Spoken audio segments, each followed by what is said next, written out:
Bang! I woke to the sound of gunfire from the east. 3 shots. Not hunters. Hunters don't fire 3 rounds in succession at midnight. My hand found the revolver under my pillow before my eyes fully opened. My bare feet hit the cold wooden floor. 5 years in Wyoming taught me one thing. The slow man is the dead man. Outside, snow fell heavy. Wind howled through the gaps in the cabin walls. The room was dark except for the dying embers in the stove, glowing faint red like distant warning fires.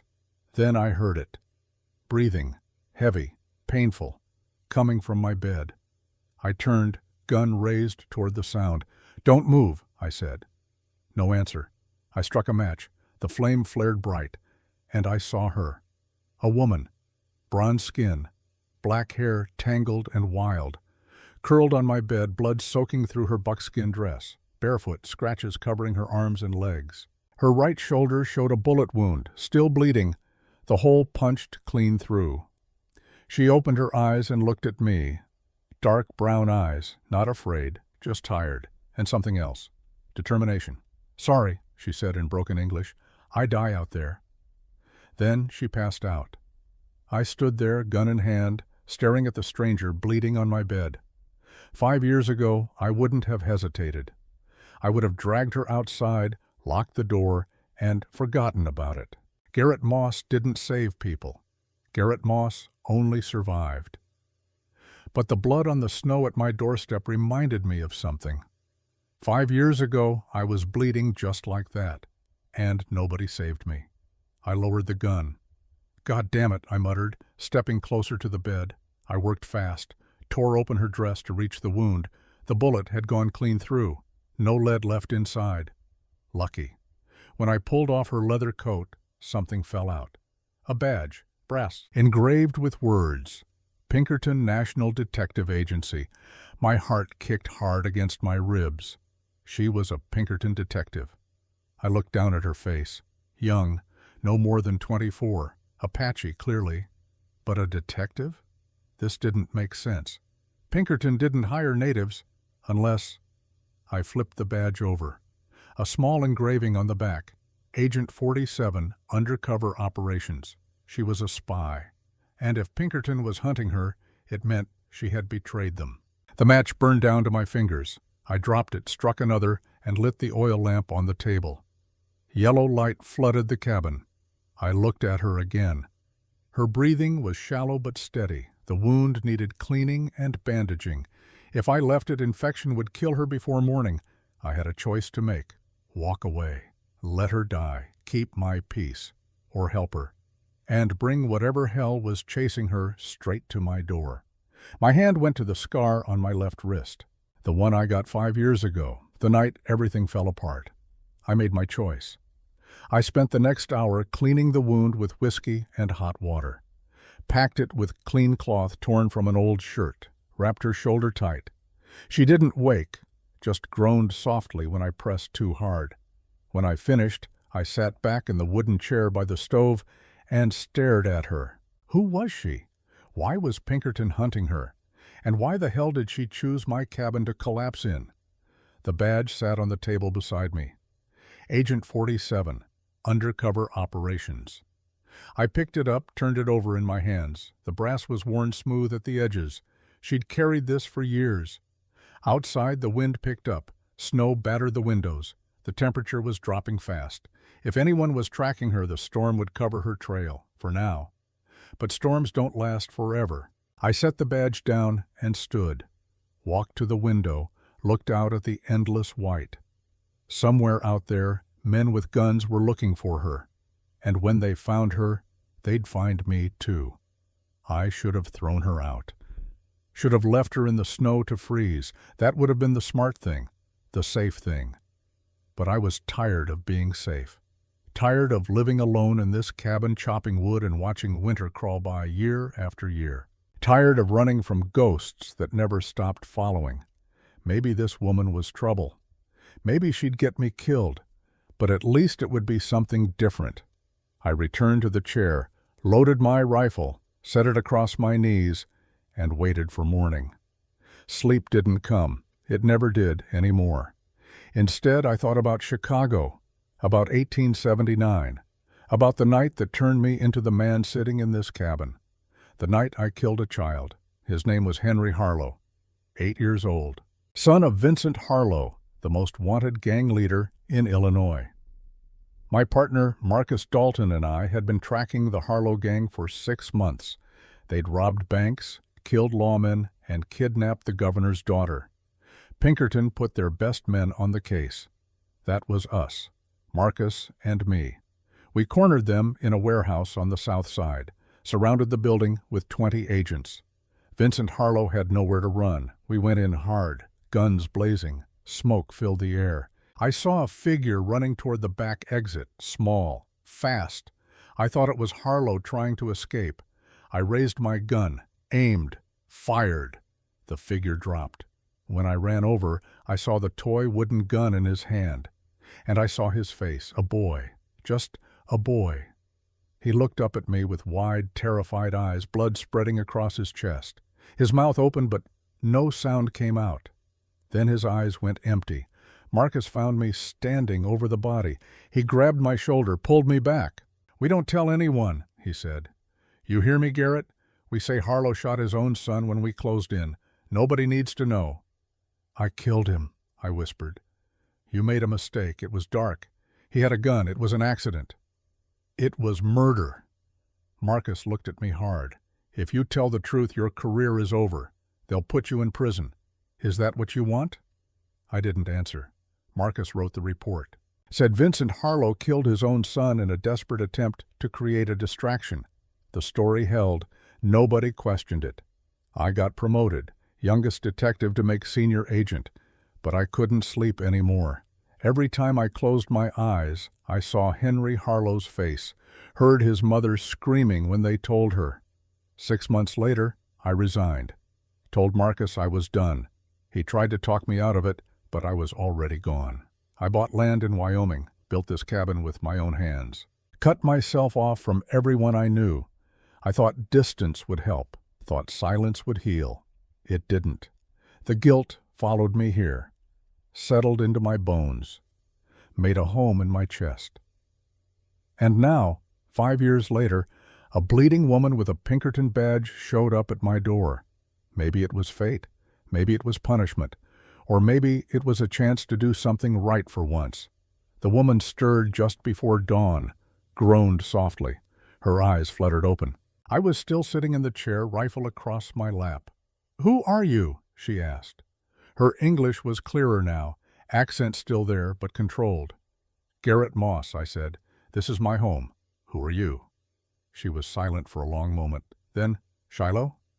"Last name?" "No last name, just Shiloh." I stood, picked up the Pinkerton badge from the table, and held it out. "So, Agent Shiloh, you want to explain why Pinkerton is hunting you?" Her eyes changed. Not fear, anger. "You searched me?" "You bled all over my bed. I have a right to know who I'm saving." Shiloh tried to sit up, but the wound made her gasp and fall back. "I'm not Pinkerton," she said. "Not anymore." "Explain." She looked straight at me. 3 years ago, Pinkerton hired me to infiltrate my own people, the Apache. They wanted me to find a gold mine on tribal land. I was their spy. I stole the map. I betrayed my father. Her voice shook. Then I learned the truth. Pinkerton was working for Obadiah Kane, a rich man, a cruel man. He didn't just want the gold. He wanted to massacre the entire tribe to take the land. "And you turned on Pinkerton?" "I tried to warn my father, but I was too late. Kane sent his men to attack. My father died. 40 people from my tribe died. I escaped with the map." I watched her face, looked for any sign of lying, found none. "Where's the map now?" Shiloh stayed silent. "If I wanted to hurt you, I wouldn't have bandaged your wound," I said. She looked at me for a long time, then pointed to the corner of the room. "In the copper tube, inside the leather bag." I walked over, found the bag she meant, pulled out a battered copper tube, unscrewed the cap. Inside was a rolled piece of paper. I pulled it out carefully. But it wasn't just a map. There was a list of 12 names, 12 Pinkerton detectives who participated in the Apache massacre. And at the top of the list, Marcus Dalton. My hands froze. Marcus, my old partner, the man who covered up my crime, the man I trusted like a brother, now a mass murderer. I looked at Shiloh. You know this man? She nodded. He led the attack. He killed my father. My heart felt like it stopped beating. Marcus, the man who saved me, who protected my secret, who told me to move on with my life. That man slaughtered 40 innocent people, and now he was coming here. I sat down heavily, stared at the list. Marcus's name seemed to burn into my vision. How many are hunting you? I asked. I don't know. Kane has money. He can hire as many as he wants. And you came here because I had nowhere else to go. I've been running for 3 weeks. No food, no shelter. Your cabin was the first light I saw. She looked at me with those dark eyes. I didn't know you were Pinkerton too, not until I saw how you bandaged me. You were trained. I nodded slowly. I was Pinkerton 5 years ago. Why did you quit? I looked out the window. Dawn was breaking, gray light spreading across the snow. Because I killed a child. Shiloh didn't react, didn't gasp or look shocked. She just nodded once. Marcus Dalton helped you cover it up? Yes. And now that you know he's a killer, what will you do? I turned back to her. I'll protect you, and I'll stop Marcus. She studied my face. Why? You don't know me. I'm nothing to you. Because 5 years ago, nobody stood up for me when I needed help. Marcus told me to stay quiet. Pinkerton told me to forget. I was alone. And I don't want anyone to feel the way I felt. Something shifted in Shiloh's expression. Not quite trust, but maybe the beginning of it. Thank you, Garrett Moss. I nodded, stood up, walked to the stove and started heating water for coffee. You need to eat, build your strength. If Marcus is coming, we don't have much time. How do you know he's coming? Because I know Marcus. He's smart, thorough. He'll track the blood in the snow. He'll find this cabin. When? Today, maybe tomorrow. The storm will slow him down, but it won't stop him. Shiloh tried to sit up again. This time she managed it, leaning against the wall, breathing hard. I have a gun, she said. In my bag. I can fight. Your shoulder's torn up. You can barely move. You're not fighting anyone. Then what do I do? You stay alive. Let me handle Marcus. She shook her head. He'll kill you. Maybe, but at least I'll die doing something that matters. I poured coffee into 2 tin cups, brought one to her. She took it with both hands, held it close to her chest for warmth. You're a strange man, Garrett Moss, she said quietly. I've been called worse. We drank in silence. Outside, the storm began to ease. The wind dropped. Snow still fell, but lighter now. That meant tracks would be visible. That meant Marcus could move faster. I finished my coffee and set the cup down. I'm going outside to check the perimeter, see if anyone's been near. You stay here. Don't open the door for anyone but me. Shiloh nodded. I pulled on my heavy coat, wrapped a scarf around my face, and grabbed my rifle. Stepped out into the cold. The snow was knee-deep, fresh powder from the night's storm. I walked a wide circle around the cabin, eyes scanning for tracks. Nothing. No boot prints. No horse tracks.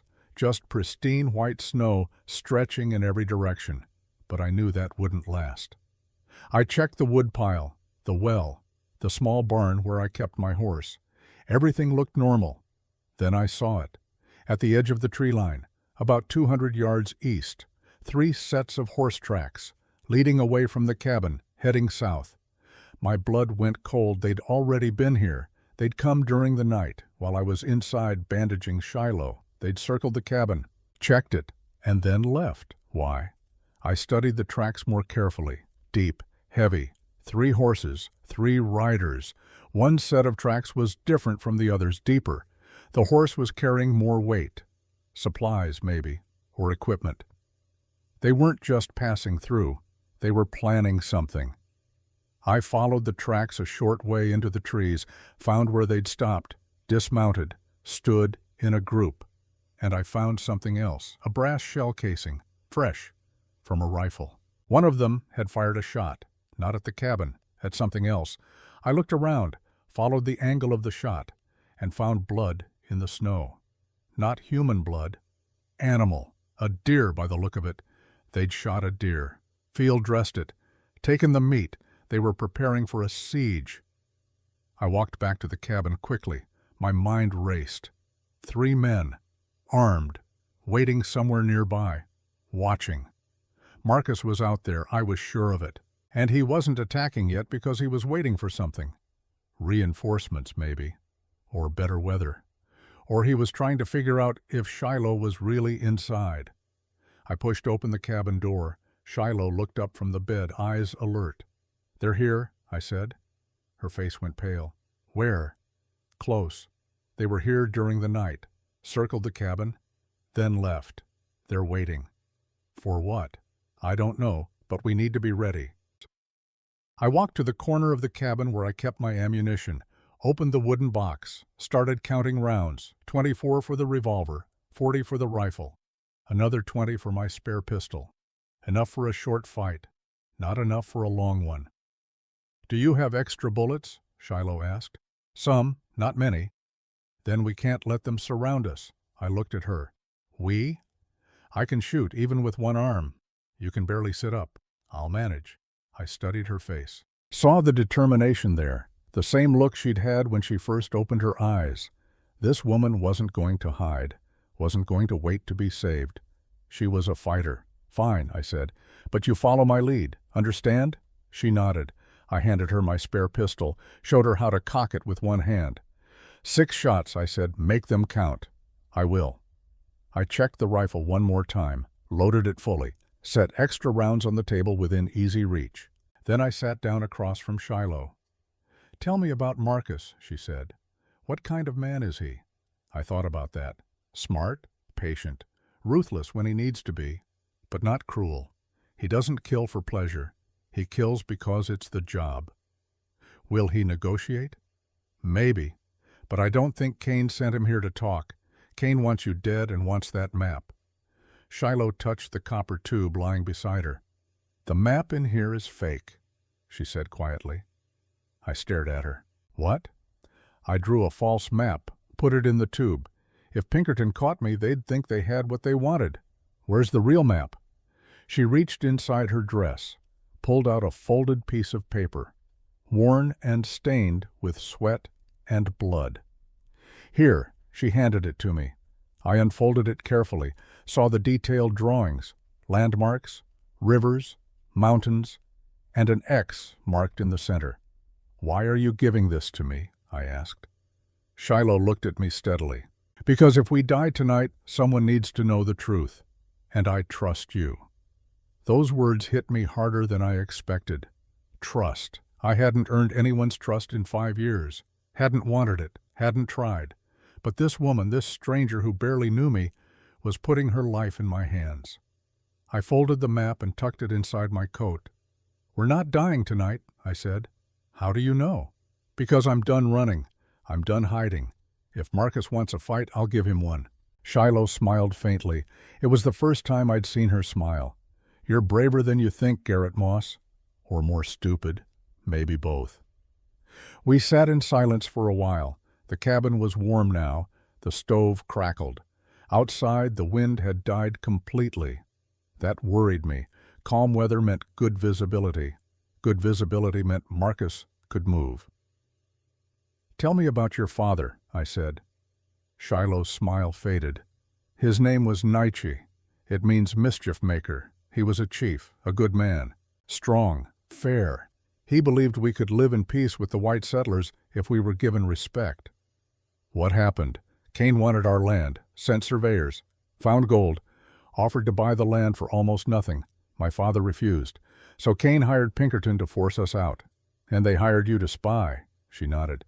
"They found me in a mission school, said they'd pay me, give me a better life. I was young. Stupid. I believed them. You couldn't have known. I should have. I knew white men lie. But I wanted to believe I could help my people by working with them. Instead, I destroyed everything." Her voice broke. "My father's last words to me were, 'You have broken my heart.' Then Marcus shot him." I felt rage building in my chest.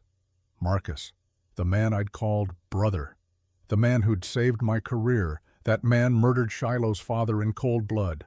I'm sorry, I said. Sorry doesn't bring him back. No, but stopping Marcus might give you justice. She looked at me. Is that what you want? Justice? I want Marcus to answer for what he did, to you, to your people, and to me. What did he do to you? I hesitated, then told her the truth. He made me believe I was a monster, let me carry guilt for 5 years, made me think I was a child killer, and all along, he was the real killer. Shiloh reached out, put her hand on mine. You're not a monster, Garrett. How do you know? Because a monster wouldn't have saved me. Her hand was warm, solid, real. For the first time in 5 years, I didn't feel completely alone. Then I heard it, the sound of horses coming from the south. I stood quickly, grabbed my rifle, went to the window. 3 riders emerged from the trees, moving slowly, deliberately. Marcus Dalton rode in front. I recognized him immediately, tall, broad-shouldered, gray streaks in his dark hair now, but the same cold, calculating eyes. Beside him rode a younger man, lean, dangerous-looking. Virgil Kane, probably. Obadiah's brother. I'd heard stories about him, fast with a gun, liked killing. The third rider was unfamiliar, thin, dressed in black, face hidden by a wide-brimmed hat. They stopped 50 yards from the cabin. Marcus called out, his voice carrying easily across the snow. Garrett Moss, I know you're in there. Send the girl out and we'll leave peacefully. I didn't answer. Marcus smiled. Even from this distance I could see it. Still the strong, silent type, Garrett? Fine. We'll do this the hard way. Virgil raised his rifle, fired a shot into the cabin roof. That's a warning, Marcus shouted. Next one goes through the door. I opened the door a crack, raised my rifle. Marcus, I called. It's been a long time. Marcus laughed. Garrett, you're alive. I thought you died out here. What do you want? The Apache girl. She stole property from my employer. She's not here. Marcus shook his head. Don't lie to me, Garrett. I taught you how to lie. I know when you're doing it. If I don't hand her over? Marcus was quiet for a moment. Then I burn this cabin down, and you die with her. You once told me, never threaten unless you plan to follow through. So why haven't you burned it yet? Marcus smiled, but it was a cold smile. You want to test me, Garrett? I want you off my land. All right, we'll be back tonight. The 3 riders turned their horses and rode away. I watched until they disappeared into the trees, then closed the door. Shiloh was standing now, leaning against the wall, pistol in hand. I need to leave, she said. They'll kill you because of me. Where will you go? Your shoulder isn't healed. The snow is 3 feet deep.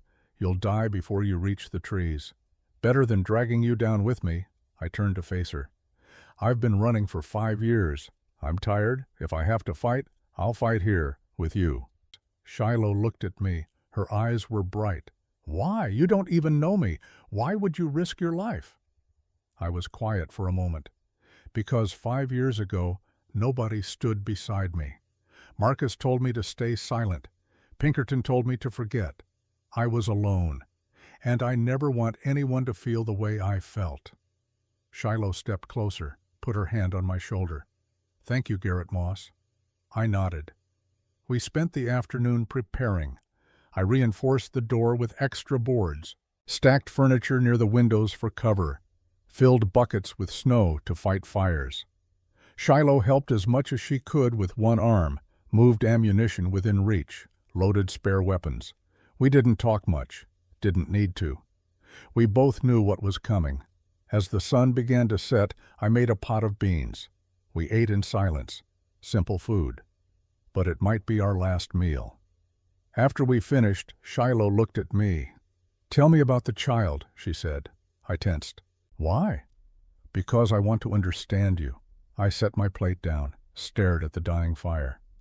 His name was Henry Harlow, 8 years old. I thought he was his father, thought he had a real gun. I fired without thinking. And Marcus covered it up? Yes, he wrote the report. Said Vincent Harlow killed his own son. Everyone believed it. I got promoted. But you couldn't live with it. No, every time I closed my eyes I saw his face, heard his mother screaming, so I ran. Shiloh was quiet for a long time. "You carry ghosts," she said finally. "Me too." She moved closer, sat beside me on the floor. My father's face, the burning village, the screams, they follow me everywhere. "How do you live with it?" "I don't know. I just keep moving, keep fighting, hope that someday it will hurt less." I looked at her. "Does it?" She shook her head. "No." We sat in silence. The cabin grew dark. I lit one lamp, left it burning low. Outside, snow began to fall again, light flakes drifting past the window. "They'll come soon," I said. "I know. Stay behind the table, keep your head down, don't take risks." "I'll do what needs to be done." I looked at her, saw the steel in her eyes. This woman had survived massacre, betrayal, weeks of running through winter wilderness. She was stronger than anyone I'd ever met. "Shiloh," I said. "Yes?" "If we survive this, you can stay, as long as you want. This cabin can be your home." She turned to me, smiled softly. "Thank you, Garrett." Then gunfire erupted outside. The attack had begun. But it wasn't 3 men. It was 7. Marcus had called for reinforcements. And now we were surrounded. Bullets punched through the cabin walls like angry hornets. Wood splintered. Glass exploded inward from the windows. The air filled with the smell of gunpowder and pine smoke. "Get down!" I shouted. Shiloh dropped behind the heavy oak table I'd dragged to the center of the room. I pressed myself against the wall beside the front window, rifle ready. 7 muzzle flashes lit up the darkness outside. They'd positioned themselves in a semicircle, 3 in front, 2 on each side. The back of the cabin faced a steep cliff, so they didn't need anyone there. Smart. Marcus always was smart. I counted the seconds between volleys. They were firing in sequence. One group would shoot while the others reloaded, keeping constant pressure, trying to pin us down. "How many?" Shiloh called from behind the table. 7 that I can see, maybe more in reserve." "We can't hold against 7. We don't have to hold forever, just long enough." "Long enough for what?" Good question. I didn't have an answer. I raised my rifle to the window, saw a shadow moving between trees. Fired. The shadow dropped. A man screamed. 6 now. "Nice shot," Shiloh said. "1 down doesn't change much." The return fire intensified. They were angry now. Bullets tore through the thin cabin walls. One round passed so close to my head, I felt the wind of it. I dropped to the floor, crawled to the other window. Marcus's voice cut through the gunfire. "Garrett, you're only making this harder. Send her out, and this stops." I didn't waste breath answering, just fired 3 quick shots toward his voice, heard him curse and scramble for cover. That felt good. The shooting paused, both sides reloading. In that brief silence, I heard something that made my blood freeze. Footsteps. On the roof. Someone was climbing up there. "They're on top," I said to Shiloh. "What do they want up there?" Then I smelled it. Kerosene. "Fire," I said. "They're going to burn us out." Smoke began seeping through cracks in the ceiling. They doused the roof and lit it. The old dry wood would go up fast. We had minutes, maybe less. "The root cellar," Shiloh said. "The tunnel you mentioned. We'll never make it. They'll see us go down, shoot us like fish in a barrel." "Then what do we do?" I looked around the cabin. My home for 5 years. Every board I'd cut myself. Every nail I'd hammered. All about to burn. But there was something they didn't know about. 5 years ago, I'd dug that escape tunnel, but I'd also dug a second tunnel, a shorter one, only 20 feet long. It led to the small barn where I kept my horse. If we could reach the barn, we could ride out while they watched the cabin burn. "Follow me," I said. "Stay low." I crawled to the corner of the cabin, pulled aside a rug. Underneath was a trapdoor, cleverly hidden in the floorboards. I'd never told anyone about this, not even mentioned it. It was my final escape, my last secret. I yanked it open, darkness below. "Down," I ordered. Shiloh didn't hesitate. She dropped into the hole, landing with a grunt of pain. Her injured shoulder hit hard. I followed, pulling the trapdoor closed above us. The tunnel went pitch black. Smoke was already filtering down. "Move," I said, "quick!" We crawled through the narrow tunnel. Dirt walls, low ceiling. I'd shored it up with rough timbers, but it still felt like it might collapse any second. Behind us, I heard the cabin floor creaking. The fire was spreading fast. Shiloh moved ahead of me. Even with her wounded shoulder, she crawled fast, determined. After what felt like an hour, but was probably less than a minute, my hand hit wood. The tunnel exit. I pushed up. The trapdoor lifted. We emerged inside the barn.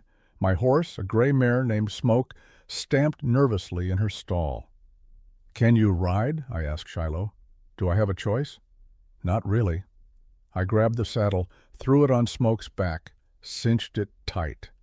The barn had no windows, just one door facing away from the cabin. They wouldn't see us leave, not right away. I helped Shiloh up onto the horse. She bit back a cry of pain as her shoulder protested. Then I swung up behind her. "Hold on," I said. I kicked Smoke forward. She burst through the barn door into the snowy night. For 3 seconds, we were invisible. The attackers were all watching the cabin, which was now fully engulfed in flames. Then someone shouted, "They're running!" Gunfire erupted again, but we were already moving. Smoke was fast, and the snow was deep enough to muffle her hoofbeats. We raced toward the tree line. Bullets zipped past. One tugged at my coat. Another struck a tree beside us, sending bark flying. Then we were in the forest. Darkness swallowed us. I didn't slow down. Urged Smoke deeper into the trees. Behind us, I heard men shouting, horses being mounted. They'd pursue. But we had a head start, and I knew these woods better than anyone. I guided Smoke along a frozen creek bed. The ice would hide our tracks. We followed it for half a mile, then cut up a steep slope where horses would struggle. At the top of the ridge, I finally stopped. Let Smoke catch her breath. Shiloh was shaking. From cold or fear or pain, I couldn't tell. Probably all three. "You all right?" I asked. "I've been better." I looked back the way we'd come, saw torches moving in the distance. They were tracking us, but slowly, carefully. "We need to keep moving," I said. "They won't give up." "Where are we going?" Good question. My cabin was gone. I had no supplies, no food, and winter in Wyoming didn't forgive mistakes. But I knew one place. A place I'd scouted years ago in case I ever needed it. An abandoned line shack about 8 miles north. Trappers had used it decades ago. It would be cold, probably falling apart, but it had walls and a roof. It would have to do. "North," I said, "there's shelter." We rode through the night, slow going in the deep snow and darkness. Smoke was strong, but carrying 2 people exhausted her. Every few minutes, I'd stop and listen. The pursuit continued. They were persistent, but they were also cautious, afraid of an ambush, smart. If I'd had ammunition to spare, I'd have given them one. The forest grew thicker. Pine trees pressed close. Snow fell heavier, which was both good and bad. Good because it covered our tracks. Bad because it made visibility near zero. Shiloh didn't complain. Didn't ask to rest. Just leaned back against me, conserving strength. I could feel her shivering. Her buckskin dress was not meant for this kind of cold. My coat covered both of us partially, but it wasn't enough. If we didn't find shelter soon, hypothermia would kill us before Marcus did. After 2 hours of hard riding, I saw it. A dark shape against darker trees. The line shack. It looked worse than I remembered. Roof sagging. One wall partially collapsed, but it was still standing. I guided Smoke close. Dismounted, helped Shiloh down. "Inside," I said. "Quick!" The door hung crooked on one hinge. I pushed it open. Inside was darkness and the smell of rot and animal dens. But there was a stone fireplace still intact, and enough old furniture to burn for warmth. I got Shiloh settled in the least drafty corner, then went back for Smoke. Led her inside, too. The shack was barely big enough for all of us, but I wasn't leaving her outside to freeze. I broke up an old chair. Used my knife to shave kindling. Within minutes, I had a small fire going. Not big enough to be seen from outside, but enough to push back the cold. Shiloh huddled close to the flames. Her lips had gone pale. Her hands shook. "Drink this," I said, offering her water from my canteen. She drank deeply. Some color returned to her face. "Thank you," she whispered. I checked her shoulder wound. The bandage had held, but the rough ride had opened it slightly. Fresh blood seeped through. "I need to rebandage this," I said. She nodded. I tore strips from my shirt, packed the wound again, wrapped it tight. She didn't make a sound, just watched the fire. "You're tough," I said. "I don't have a choice?" "Everyone has a choice. You choose not to give up." She looked at me, smiled faintly. "So do you." We sat in silence for a while. The fire crackled. Outside wind moaned through broken walls. Smoke stamped and shifted. "They'll find us," Shiloh said. "Maybe not tonight, but tomorrow, or the day after." "I know. We can't run forever." "No." "Then what do we do?" I stared into the flames, thought about Marcus, about the 7 men hunting us, about Cain and his gold and his endless resources. Running wouldn't work. Not long term. We needed to change the game. "We go on offense," I said. "What do you mean?" "We stop running, start hunting. Marcus is out there looking for us. Let's give him something to find." Shiloh frowned. "That's suicide." "Maybe. Or maybe it's the only way to survive. If we keep running, they'll corner us eventually. But if we attack first, we control when and where the fight happens." 7 against 2, those aren't good odds. "No, but they get better if we pick them off one at a time." Shiloh considered this, then nodded slowly. "What's your plan?" "First we rest, get warm. At dawn we circle back, find their camp, watch them, learn their patterns. Then we strike when they're vulnerable." "You really think we can do this?" I met her eyes. "I think we don't have any other option. So yes, we do this." She nodded again, determination replacing doubt. "All right, we fight." We took turns sleeping. I took first watch. Sat by the door with my rifle across my knees, listened to the night. Around 3 in the morning, I heard horses. Distant, moving through the forest. They were still hunting, but they hadn't found us yet. I woke Shiloh at dawn. Pale gray light filtered through gaps in the walls. The fire had burned down to embers. "We move now," I said. She stood stiffly. Pain lined her face, but she didn't complain. We shared the last of the water and a piece of dried meat I'd had in my coat pocket. Not much, but better than nothing. I saddled Smoke again. We rode out into the early morning cold. The snow had stopped. The sky was clear. That meant tracks would be visible. I followed a rocky ridge where the wind had blown most of the snow away. Harder to track. After an hour, I caught the smell of smoke. Not forest fire, campfire. We dismounted. I tied Smoke to a tree. Shiloh and I moved forward on foot. Through the trees I saw them. Marcus's camp. 5 men around a fire. 2 on watch. 7 total, just as I thought. They looked tired, cold, frustrated. Good. I studied the camp layout. They'd chosen a clearing with good sight lines. Smart. But they'd put their backs to a frozen creek. The ice looked thick, but if someone fell through, the current underneath would kill them in minutes. A weakness. I pointed it out to Shiloh. She nodded, understanding. We watched for over an hour, learned their patterns. The guards changed every 30 minutes. When they changed, there was a brief moment when both guards were distracted, talking to their replacements. That would be our window. "When they change guards next, I'll move in," I whispered. "You stay here. If something goes wrong, ride hard for the nearest town. Find a U.S. Marshal. Tell them everything." Shiloh shook her head. "I'm not leaving you." "This isn't a debate." "You're right. It's not. I'm coming with you."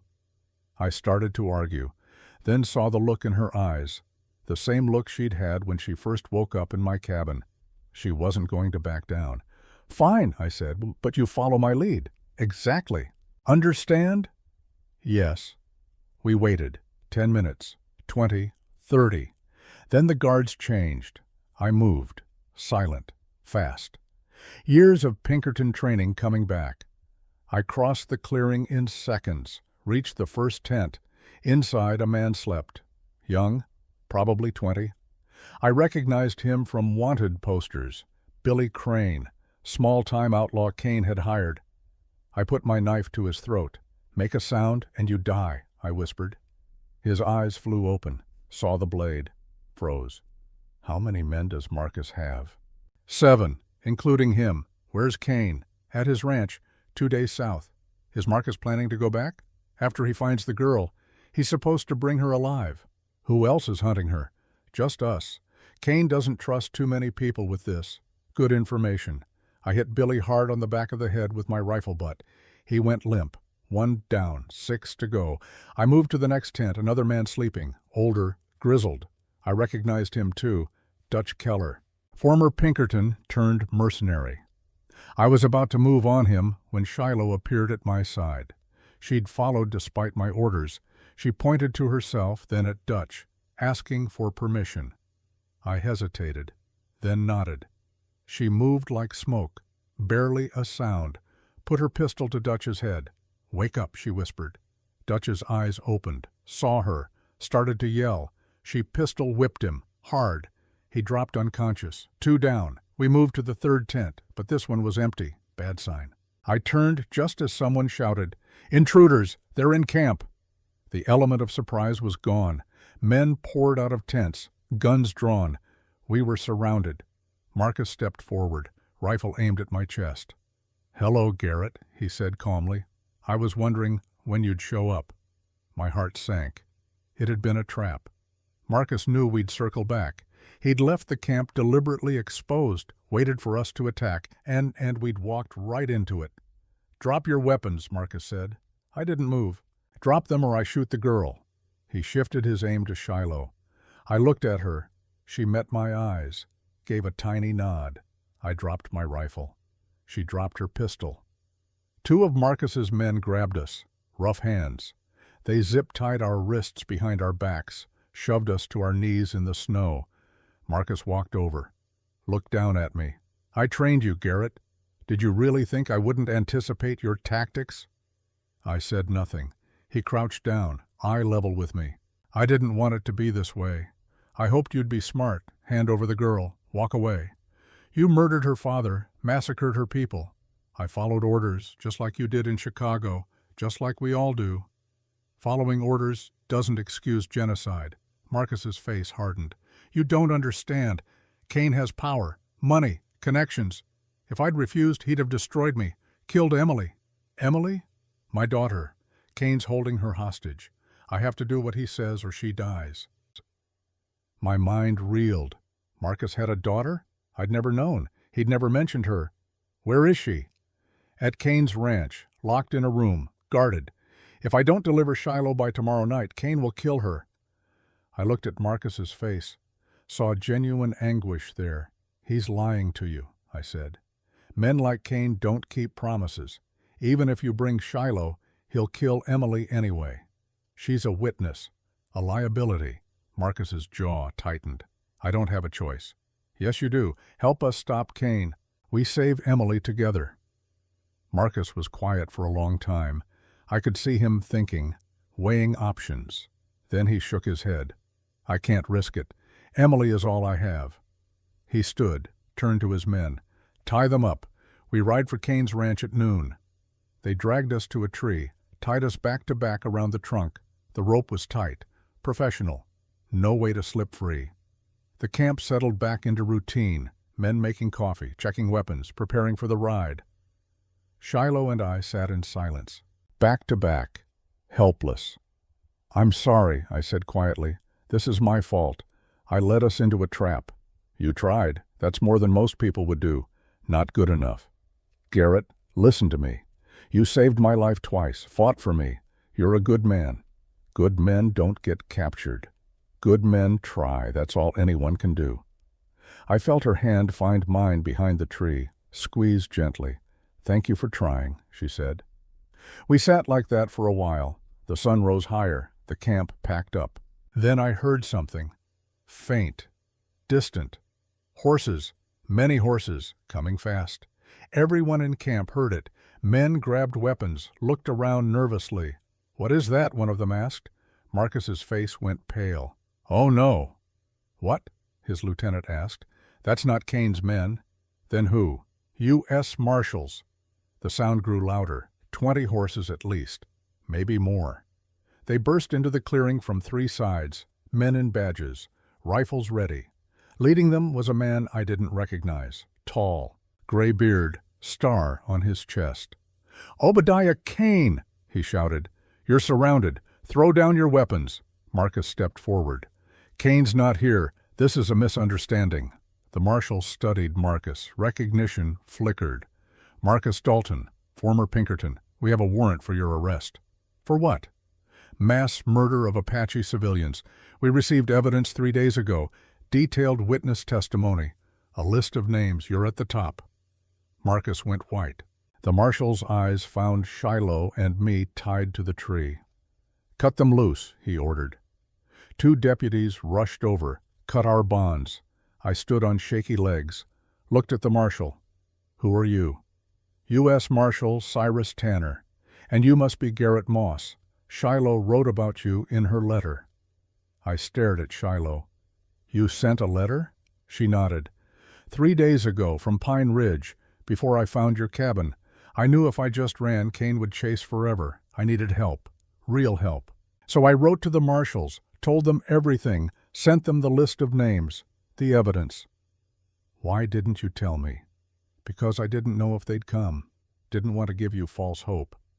Marshal Tanner stepped closer. "We've been tracking Kane's operation for months, but we had no proof. Then Shiloh's letter arrived with detailed evidence, dates, locations, names. It was everything we needed." He turned to his men. "Arrest them all." Marcus's men didn't resist. They knew they were outnumbered, outgunned. But Marcus himself didn't move. He just stood there, staring at nothing. "Emily," he whispered. "I have to save Emily." Marshal Tanner frowned. "Who's Emily?"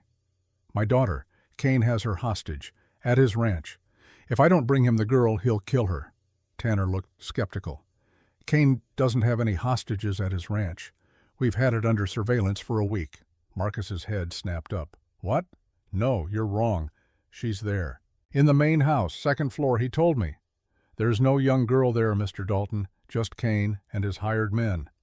The color drained from Marcus's face. No, she has to be there. He promised." "Kane lied to you. He's been lying from the start." Marcus dropped to his knees. His rifle fell from his hands. "Emily," he sobbed. "Oh, God, Emily." I walked over to him, looked down at the man who'd been my mentor, my friend, now broken and destroyed. Broken. "Where is Emily really?" I asked quietly. Marcus looked up at me, tears streaming down his face. "I don't know. She's been with her mother in Denver for 2 years. Safe." I made up the hostage story to justify what I was doing, to tell myself I had a good reason. "You lied about her being captured?" "Yes, I lied. Because the truth was worse." "What truth?" "That I did it for money. Kane paid me $50,000 to lead the attack on the Apache. $50,000 to massacre innocent people. And I took it." His voice broke completely. "I'm a murderer, Garrett.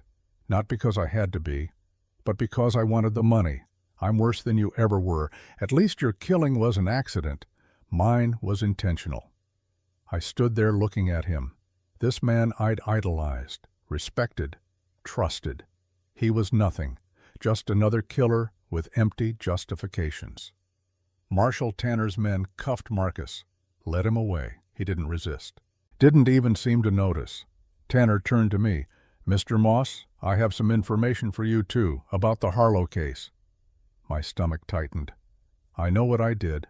I don't need to hear it again." "Actually, you do, because we investigated, reopened the case after we started looking into Marcus's activities, and we found something." "What?" "The boy, Henry Harlow, he didn't die." The world stopped. "What?" "The bullet went through his shoulder, missed vital organs. He was in a coma for a month, but he survived. He's alive, Mr. Moss, living in Boston with his grandmother, 14 years old now, healthy." I couldn't breathe, couldn't think. "He's alive?" "Yes, sir. You didn't kill him. You wounded him. And he recovered fully." My legs gave out. I sank to my knees in the snow. Tears poured down my face. 5 years. 5 years of guilt, of nightmares, of hating myself, and he was alive. Shiloh knelt beside me, put her arms around me.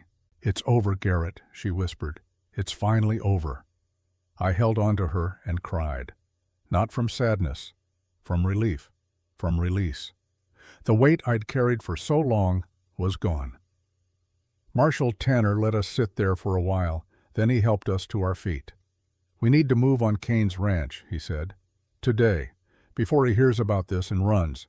Will you help us?" I looked at Shiloh. She nodded. I turned to Tanner. "Yes, we'll help, on one condition." "What's that?" I faced Kane myself. "He answers for what he did to Shiloh's people." Tanner considered this. "He'll have a trial, due process. I'm not talking about killing him. I'm talking about arresting him. But I want to be there. I want him to see the people he couldn't break." Tanner smiled slightly. "Fair enough. Let's ride." We rode south, 20 marshals, Shiloh and me, toward Kane's ranch, toward justice, toward the end of this nightmare. The snow had stopped completely. The sky was clear and blue. For the first time in days, I felt warm. Shiloh rode beside me on a horse the marshals provided. Her shoulder was still bandaged, but color had returned to her face. "What will you do?" I asked her. "After this is over?" She thought about it. "Find the survivors of my tribe. Help them rebuild. Make sure Kane's gold money goes to them, not to the government. That could take years. I have time." "Where will you live?" She looked at me. "I thought maybe I'd rebuild, on the land where my father died, make it a place of life instead of death." "That sounds good. Will you help me?" I met her eyes. "Yes, I'll help you." She smiled, reached over and squeezed my hand. "Thank you, Garrett Moss." We rode on toward Kane's ranch, toward whatever came next. But for the first time in 5 years, I wasn't afraid. I had a purpose, a friend, maybe something more. And I had proof that I wasn't the monster I'd believed myself to be. That was enough. That was more than enough. Kane's ranch appeared on the horizon just before sunset. It wasn't what I expected. Not a simple homestead. Not even a large farmhouse. It was a fortress. High wooden walls surrounded the main compound, guard towers at each corner, men with rifles patrolling the perimeter. The main house sat in the center, 3 stories of dark timber and stone, windows like watching eyes. Marshal Tanner raised his hand. The column halted a quarter-mile out, hidden in a stand of cottonwoods. "That's more security than I expected," he said quietly. "Kane's paranoid," Shiloh said. "Always has been. He trusts no one." "How many men do you think are in there?" "When I was last here, he had at least 20 guards. Maybe more now." Tanner frowned. "He had 20 marshals. Even odds weren't good odds when the enemy had fortifications." "We could wait for reinforcements," one of the deputies suggested. "No," Shiloh said firmly. "Kane has eyes everywhere. If we wait, he'll hear about the arrests. He'll run." "She's right," I added. "Kane's already getting nervous. That's why he sent Marcus after Shiloh so aggressively. He knows the walls are closing in." Tanner studied the ranch for a long moment. "We need a way inside, past those walls. Any ideas?" I thought about what Billy Crane had told me back in the camp. Kane was expecting Marcus to return with Shiloh, expected them by tonight. "I have one," I said, "but it's risky." "Let's hear it." "Kane's expecting Marcus to bring Shiloh in. We use that. I'll pose as Marcus's man. Say Marcus was injured in the fight but sent me ahead with the prisoner. Once I'm inside, I open the gates for you." Tanner shook his head. "Too dangerous. If they recognize you, you're dead." "Kane's never seen me. Neither have most of his men, and it'll be dark. They'll be expecting someone. We give them what they expect." Shiloh grabbed my arm. "No, I won't let you walk into that place alone. You don't have a choice. This is the only way. Then I'm coming with you. I'm the prisoner, remember? It only works if I'm there." I started to argue, saw the look in her eyes, the same steel I'd seen before. "Fine," I said, "but we do this smart. Careful. At the first sign of trouble, you run. I don't run anymore." Tanner looked between us. "You're both crazy. You know that?" "Probably," I said, "but crazy might be what we need." We waited for full dark. The temperature dropped hard. Stars came out bright and cold overhead. I changed into clothes from one of Marcus's captured men. Heavy coat, wide-brimmed hat pulled low, tied Shiloh's hands loosely in front of her, made it look real, but left her able to slip free if needed. Tanner gave me a deputy's badge, tucked inside my coat. Insurance. "You get in trouble, show them that," he said. "Tell them federal marshals have the place surrounded. Maybe they'll surrender. And if they don't, then you fight like hell and we come running." Not the most reassuring plan, but it was all we had. I helped Shiloh onto a horse, climbed up behind her. We rode slowly toward the ranch. My heart hammered. My hands felt cold despite my gloves. Every instinct screamed at me to turn around. This was suicide. But I kept riding. As we approached the gate, a voice called out from the guard tower. "Halt! Identify yourself." "Name's Garrett," I called back, keeping my voice rough and tired. "Sent by Marcus Dalton. Got the prisoner he wanted." "Where's Marcus?" "Took a bullet in the leg. Sent me ahead. He's a day behind." Silence. I could feel them studying us, deciding. "The girl. Let me see her face." I pulled Shiloh's hair back, let the torchlight from the tower hit her features. The guard recognized her immediately. "That's her, the Apache girl. Hold on." He disappeared. Minutes passed. I sat perfectly still. Shiloh was tense against me. "Steady," I whispered. The gate creaked open. 2 guards stepped out, rifles ready. "Dismount. Both of you." We climbed down. One guard grabbed Shiloh roughly. The other patted me down. Found my revolver. Took it. "Kane wants to see you both. Now." They marched us through the compound. It was bigger than it looked from outside. Barracks for the guards, storage buildings, a stable, everything organized with military precision. Kane ran this place like an army camp, not a ranch. We reached the main house, climbed wide steps to a covered porch. The front door opened before we reached it. A man stood there. 60s, silver hair, expensive suit, cold blue eyes that missed nothing. Obadiah Kane. He looked at Shiloh, smiled slowly. "The little spy returns. Welcome home, my dear." Shiloh spat at his feet. Kane's smile didn't waver. He turned those cold eyes on me. "And you are?" "Garrett. Marcus sent me." "Where is Marcus?" "Wounded. He'll be here tomorrow." Kane studied me for a long moment. I felt like he could see right through me, see every lie, every secret. Then he nodded. "Bring them inside." The guards shoved us through the door into a grand entry hall. Polished wood floors, expensive paintings, a chandelier that must have cost more than most people made in a year. This was the fortune built on stolen gold and Apache blood. Kane led us to a study, massive desk, leather chairs, a fireplace big enough to stand in, more paintings on the walls, all of them depicting hunting scenes, men with guns standing over dead animals. "Sit," Kane ordered, gesturing to chairs facing his desk. The guards pushed us down, stood behind us, hands on their guns. Kane settled into his chair, poured himself whiskey from a crystal decanter. "Drink?" he offered. "No," I said. "Pity. It's excellent whiskey. Costs more than your horse." He sipped slowly, savoring it, making us wait. "So," he said finally, "Marcus actually caught you. I'm impressed. I thought you'd die in the wilderness, or that Marcus would lose his nerve and let you go." Shiloh said nothing, just stared at him with hatred. "Do you know why I want you, girl? Can you guess?" "The map." "Partly, but more than that.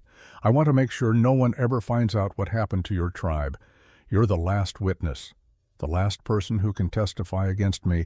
Once you're dead, the story dies with you." "Marshals already know," Shiloh said. "I sent them evidence." Kane's eyes narrowed. "What evidence?" "List of names, dates, everything." Kane set his glass down hard. "You're lying." "Am I?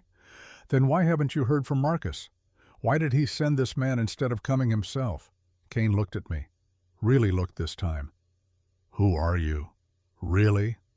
I met his gaze steadily. "I told you, Garrett.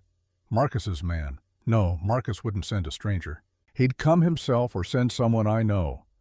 Kane stood, walked around the desk, stopped in front of me. "I'm going to ask you one more time. Who are you?" I stayed silent. Kane nodded to one of the guards. The man stepped forward and hit me across the face with his rifle butt. Pain exploded through my jaw. Blood filled my mouth. I spat it on Kane's expensive rug. "Last chance," Kane said. I looked up at him, smiled with bloody teeth. "My name is Garrett Moss, former Pinkerton detective, and you're under arrest for murder, conspiracy, and about a dozen other crimes." Kane's face went pale, then red with fury. "Kill them," he said. "Both of them. Now." The guards raised their rifles. This was it, the end. I'd gambled and lost. Then the window exploded inward. Glass shattered. A man crashed through, landed rolling, came up with guns blazing. It was one of Tanner's deputies, and behind him, through the broken window, I heard Marshal Tanner's voice. "Federal marshals, surrender now!" Gunfire erupted throughout the house, the compound, everywhere at once. Tanner hadn't waited for my signal. He'd surrounded the place and attacked the moment Kane threatened us. The guards who'd been about to shoot us turned toward the window. I threw myself sideways, knocked Shiloh out of her chair. We hit the floor as bullets flew overhead. One guard went down, then the other. The deputy worked his way to us, cut Shiloh's bonds. "Get out," he shouted. "Back the way you came." We ran. Into the hallway. Chaos everywhere. Kane's men fighting marshals. Smoke filling the air. The house was a war zone.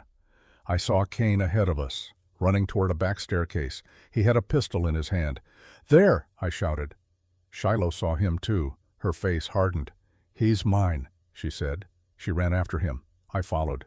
Kane reached the stairs, started climbing, fired back at us blindly. Bullets punched through the walls. We took the stairs two at a time. Reached the second floor, a long hallway, doors on both sides. Kane was at the far end, fumbling with a door, locked. He cursed. Turned to fire at us again. Click. Empty. He threw the gun at us, missed, then yanked the door open and disappeared inside. We reached the door seconds later. It led to another staircase, narrower, steeper, going up. "Third floor," Shiloh said. "Probably his private rooms." We climbed. Emerged into an attic space, low ceiling, small windows, expensive furniture and trunks, and Kane. Standing at the far end, holding something, a little girl, maybe 12 years old, blonde hair, terrified eyes. He had a knife to her throat. "Stay back," Kane shouted. "Stay back or I kill her." I froze. So did Shiloh. The girl was crying silently, trying not to move. "Who is she?" I asked. "My daughter," Kane said. "Nora, my only child." "Let her go. She hasn't done anything." "Neither have I. I'm a businessman. I was developing land." "You massacred 40 people. They were in the way. Progress requires sacrifice." "Not that kind of sacrifice." Shiloh stepped forward slowly, hands raised. "Mr. Kane, let the girl go. This is between you and me." "You?" Kane laughed bitterly. "You're nothing. A spy. A traitor to your own people." "I know what I am, and I'll answer for it. But she's innocent. Let her go." "No, she's my daughter, my blood. If I'm going to hang, she comes with me." The girl whimpered. I saw Shiloh's hand move to her belt. She still had a knife tucked there. Small. Hidden. The guards hadn't found it. She caught my eye, gave the tiniest nod. I understood. "Kane," I said loudly. "You're right. You're a businessman. So let's make a deal." "What kind of deal?" "You let the girl go. We let you walk out. You have 5 minutes to ride away before we chase." Kane laughed. "You think I'm stupid? The marshals are downstairs. I wouldn't make it past the front door." "Then what do you want?" "I want to go back in time. I want to undo this mess. I want my fortune and my reputation intact. Can't give you that. Then we all die here." He pressed the knife closer. A thin line of blood appeared on the girl's neck.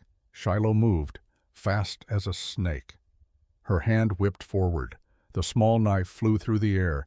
It buried itself in Kane's shoulder, the one holding the knife to his daughter's throat. He screamed, dropped his knife, staggered back. The girl broke free, ran toward us. Shiloh caught her, held her. Kane clutched his bleeding shoulder, back toward the window. "This isn't over," he gasped. "I have lawyers, money, connections. I'll never see the inside of a prison." "Maybe," I said. "Maybe not. But you'll face trial, answer questions. Your reputation is destroyed either way." Kane's face twisted with rage and pain. "I built this empire from nothing. My father died fighting Apaches. They killed him, scalped him, left him to rot. Everything I did was justice." "It was revenge," Shiloh said quietly, "and revenge just creates more death. You would know, wouldn't you? How many of my men have you killed?" "None. I've only defended myself." "Liar. You're a murderer just like me." "No," Shiloh said. "I'm nothing like you." Kane backed against the window, glass pressed against his shoulders. "You'll see," he said. "When they put you on trial too, when they ask why you betrayed your people, why you stole the map, why you led us right to them. You think you're a hero? You're the villain of this story." Shiloh's face went pale. Those words hit harder than any bullet, because they were partially true. She had betrayed her people, had stolen the map, had played a role in their deaths, even if she'd tried to stop it at the end. I saw her hand shake, saw doubt creep into her eyes. "Don't listen to him," I said. "He's trying to manipulate you." "I'm telling the truth," Kane said. "She knows it. Don't you, girl? You know you're guilty." "I am guilty," Shiloh said softly. "I'll carry that guilt forever, but I'm trying to make it right. That's the difference between us. I'm trying to fix my mistakes. You're just making more." Kane sneered. "Noble words. Let's see how noble you feel when they—" The window behind him shattered, not from a bullet, from the weight of Kane leaning back too far. He fell backward with a scream, crashed through the window. Dropped 3 stories. I rushed to the window, looked down. Kane lay in the snow, not moving. Blood spreading around him like wings. Marshal Tanner and his men surrounded the body. One checked for a pulse, shook his head, dead. I turned back to Shiloh. She was still holding Kane's daughter. The girl was crying into her shoulder. "It's over," I said. Shiloh nodded, but she didn't look relieved, just tired and sad. We brought the girl downstairs. The fighting had stopped. Kane's men had surrendered when they heard their boss was dead. Marshals were rounding them up, taking statements, collecting evidence. Tanner met us at the bottom of the stairs. "You two all right?" "We're alive," I said. "Good, because we found something. In Kane's office, records, ledgers, names of everyone he paid, everyone who worked for him, including 3 U.S. senators and a federal judge." "This goes that high?" "Higher. This is going to be the biggest corruption scandal in Wyoming history, maybe the whole territory." He looked at Shiloh. "You did this. Your letter, your evidence. You brought down an empire of corruption." Shiloh didn't smile, just nodded once. Tanner gestured to Kane's daughter, who was now with one of the female deputies. "What about her?" "She has family in Denver," the deputy said. "Her aunt. We'll send her there." "Good. Make sure she's taken care of. None of this is her fault." We spent the rest of the night at the ranch. The marshals needed statements from everyone. Details. Facts. I told them everything. About finding Shiloh, about Marcus, about the attack and the escape. All of it. Shiloh did the same. Her voice was steady, factual. But I could see the pain behind her eyes. When we finished, it was nearly dawn. The sky was turning gray. Tanner found us in the kitchen. We were drinking coffee, trying to stay awake. "I have news about Marcus," he said. "What?" "He's talking, gave us everything. Names, dates, bank records. He's cooperating fully in exchange for a reduced sentence." "How reduced?" 20 years instead of hanging. He'll be an old man when he gets out. If he gets out. I thought about Marcus, the man who'd been my mentor, my friend, now spending the rest of his life in prison. I should have felt satisfaction, justice. Instead, I just felt empty. "What happens to the gold?" Shiloh asked. "The mine on Apache land? Federal government is taking control, but there's talk of returning some of the land to the surviving members of your tribe, and compensating them." "How much compensation?" "Not enough. It never is. But more than nothing." Shiloh nodded slowly. I want to be part of that process, making sure the survivors get what they're owed. I'll make sure you are. You're a key witness, a victim. You have a voice in this. After Tanner left, Shiloh and I sat in silence for a while. What will you do now? She asked. I don't know. My cabin's gone. My life there is over. You could rebuild. Maybe. Or maybe it's time for something new. She looked at me. Earlier, when Kane said I was guilty, he was right. I did betray my people. You were young. They manipulated you. That doesn't change what I did, doesn't bring anyone back. No, but you stopped it from getting worse. You turned on them. You fought back. That counts for something. Does it? 40 people are still dead. I reached across the table, took her hand. Listen to me. Guilt is like a wound. It needs time to heal, but it will heal. I know. I carried guilt for 5 years thinking I'd killed a child, and it nearly destroyed me. Don't let it destroy you. How do I live with it? You do what you're already doing. You help the survivors. You make sure their voices are heard. You turn your mistake into something that helps others. She squeezed my hand. Will you help me? Yes, however you need. I want to go back to the place where my village was. I want to build something there, a memorial, a reminder. Then that's what we'll do. She smiled, small but real. Thank you, Garrett Moss. 3 months later. Spring had come to Wyoming. Snow melted. Rivers ran high and fast. Green grass pushed through brown earth. I stood on a hillside overlooking a valley, the valley where Shiloh's village had stood. Nothing remained of the old settlement. Kane's men had burned it completely. But the land was still beautiful. A creek ran through it. Mountains rose in the distance. Aspen trees lined the slopes. It was a good place, a place worth remembering. Shiloh stood beside me.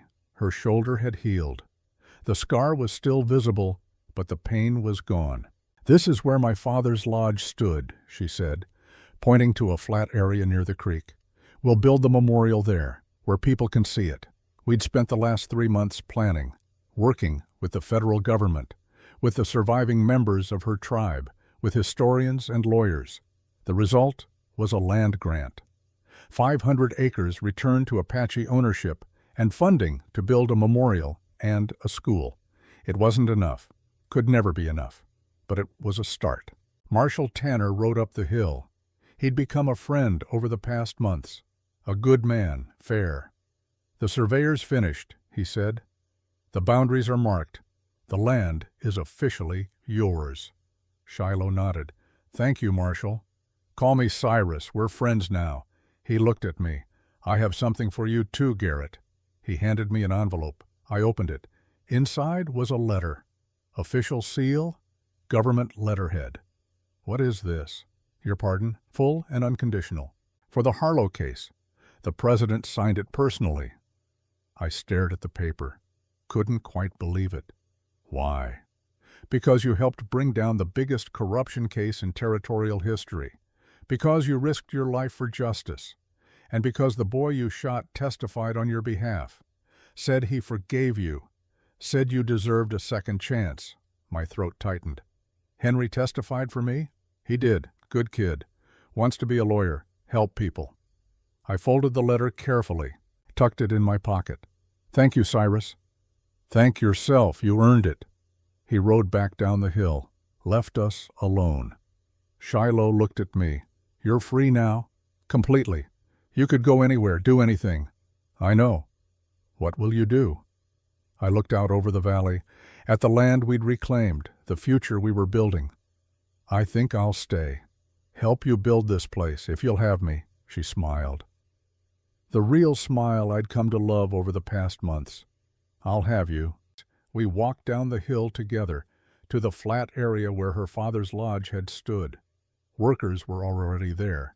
Timber and stone. Tools and supplies ready to build. The memorial would be simple, a stone circle, names carved on 12 standing stones. The 40 people who died, their stories, their lives, so they'd never be forgotten. And beside the memorial, we'd build a school for Apache children, for any children, a place of learning instead of death. Shiloh's cousin, a woman named Nasha, met us at the site. "We're ready to begin," she said. "Then let's begin," Shiloh replied. We worked through the day, clearing ground, setting stones, building foundations, hard work, physical work, but good work. As the sun set, I stepped back to look at what we'd accomplished. Not much yet, just the beginning. But beginnings matter. That night we camped on the site, too tired to ride back to town. Shiloh and I sat by the fire, watching stars come out. "Do you ever think about him?" she asked. "Marcus?" "Sometimes." "Do you hate him?" I thought about that. No, I pity him. He had everything. Respect, friendship, a daughter who loved him, and he threw it all away for money. "Will you visit him? In prison?" "I don't know. Maybe someday. Not yet." She nodded, understood. "What about Kane's daughter?" I asked. "Nora. Have you heard anything?" "She's with her aunt in Denver, doing well. Learning that her father wasn't the man she thought he was." "That's hard for a child." "Yes, but she's strong. She'll survive." We sat in comfortable silence for a while. Then Shiloh said, "I'm pregnant." I turned to stare at her. "What?" She smiled, put her hand on her stomach. 2 months. I found out last week." My mind reeled. A child. Our child. How do you feel?" "Scared. Happy. Both." I moved closer, put my hand over hers on her stomach. "We'll figure it out," I said. "Together." "I know." She leaned against me. We watched the fire burn down to embers. "What should we name it?" she asked. "If it's a boy?" I thought about Marcus, about his betrayal and his lies, about the path he'd chosen. But I also thought about the good years, the times he'd been a true friend and mentor, before everything went wrong. "If it's a boy," I said slowly, "we'll name him Nietzsche, after your father." Tears filled Shiloh's eyes. He would have liked that. "And if it's a girl?" "Emily, after the daughter Marcus claimed to be saving, the innocent one caught in the middle." I considered it, then nodded. "Emily or Nietzsche, good names, strong names."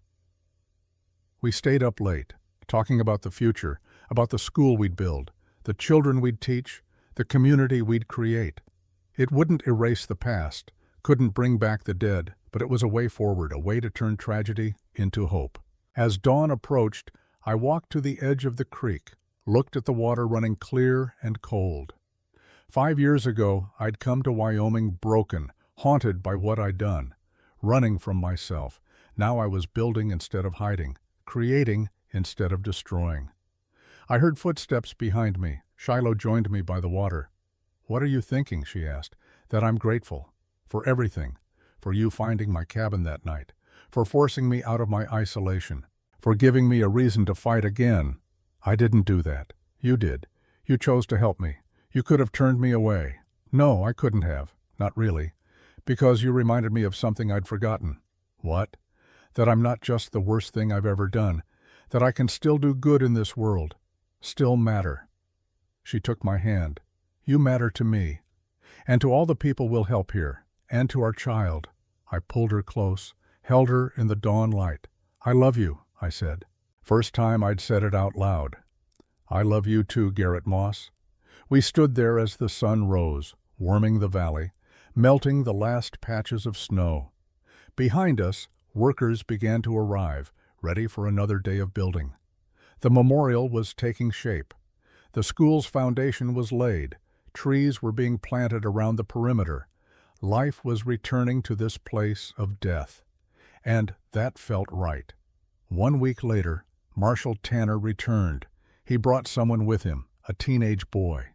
Thin, nervous, brown hair and serious eyes.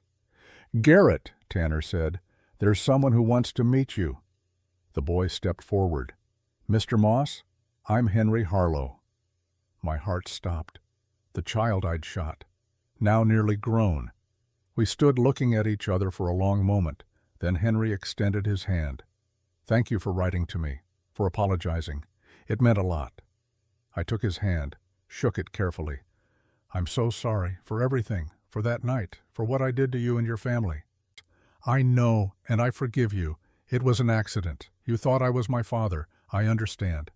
How is your mother? Henry's face clouded. She died 2 years ago. Consumption. But before she died, she told me to find you, to tell you she forgave you too. I couldn't speak, couldn't breathe. Forgiveness. From the people I'd hurt most.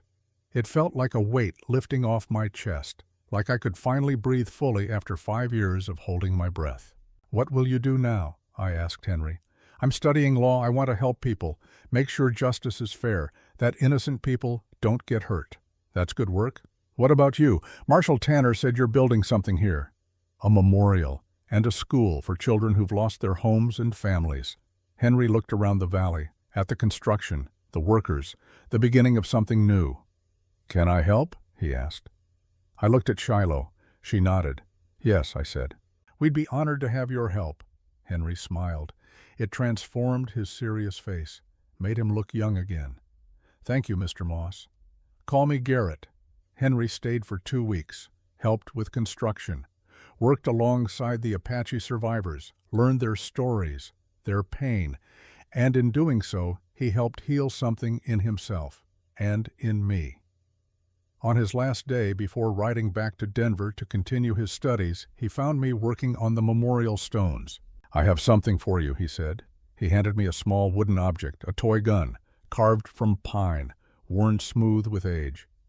This is what I was holding that night, Henry said, when you shot me. I kept it all these years, reminder of what happened. I took it carefully. It weighed almost nothing. Why are you giving this to me?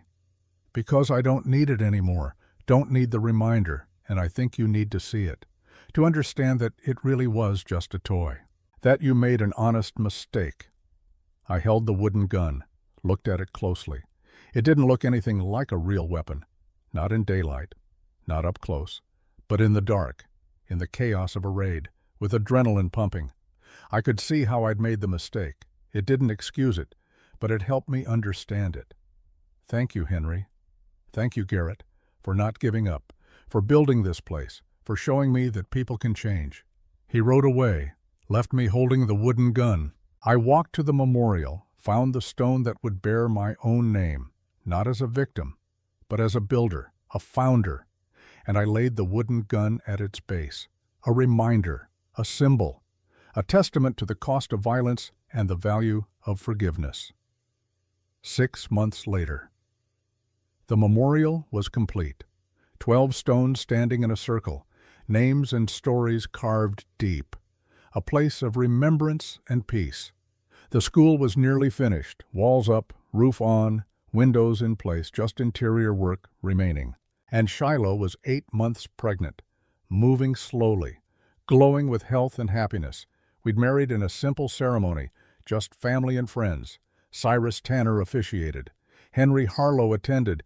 Even some of Marcus's family came. His daughter Emily, the real one. She was a quiet girl, 12 years old, struggling with what her father had done, but trying to understand, to process. We told her she was always welcome here, that she was part of this community, that her father's sins weren't hers. She cried, thanked us, said she'd visit when she could. On the day the school opened, dozens of people came, Apache families, settlers, government officials, press from as far as Denver and Chicago. Cyrus Tanner gave a speech about justice and reconciliation. Nasha spoke about remembering the dead and teaching the living, and Shiloh stood at the front of the crowd, heavily pregnant, and said the words, "I'll never forget." This place was born in violence, in greed, in hatred. 40 people died here. My father, my friends, my tribe. Their names are carved in stone so they'll never be forgotten. She paused, gathered herself. But death is not the end of their story. We are the end. This school, these children, the future we're building together. We take the worst thing that happened and we transform it. We make it mean something. She looked at me. A wise man once told me that guilt is like a wound. It needs time to heal, but it will heal. And when it does, we're not the same people we were. We're stronger. We're better. We're ready to help others heal. The crowd applauded. Some people cried. Others smiled. And I stood beside Shiloh, my hand in hers, and felt something I hadn't felt in years. Peace, real peace, not the empty silence of isolation, but the full peace of belonging, of purpose, of love. That night our daughter was born, Emily Nietzsche Moss, 8 pounds, black hair, strong lungs, perfect. I held her in the firelight of our new cabin, built on the hillside overlooking the memorial and school, our home. Shiloh watched us from the bed, tired but happy. "She's beautiful," she whispered, "like her mother. What will we teach her?" I looked at our daughter's tiny face, her eyes closed, her hand curled around my finger. "We'll teach her about her heritage, both sides, Apache and settler. We'll teach her about the past, the good and the bad. We'll teach her that people make mistakes, but that mistakes don't define us. What we do after the mistake, that's what matters. And we'll teach her to be brave," Shiloh added, "to stand up for what's right, even when it's hard, especially when it's hard." We sat in silence for a while, our family, complete.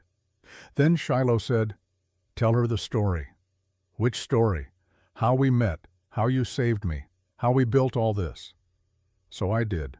I told our daughter about a cold night in Wyoming, about a woman who fell through my door, about the choice I made to help her, about the violence and betrayal and pain that followed, but also about the friendship, the love, the redemption. I told her about Marcus and Cain and Henry, about guilt and forgiveness, about running and fighting and building. I told her the truth, all of it. And as I talked, watching the fire burn and feeling my daughter's heartbeat against my chest, I realized something. I wasn't running anymore. I'd found what I'd been searching for. Not in isolation, not in silence, but in connection, in community, in love. I'd found home, not a place, but a person, a family, a purpose. "Garrett," Shiloh said quietly. "Yes?" "Are you happy?" I looked at her, at our daughter, at the life we'd built from ashes and snow. "Yes," I said, "I'm happy." And I was. For the first time in more than 5 years, I was truly happy. The snow had melted, spring had come, and I was finally home. The end.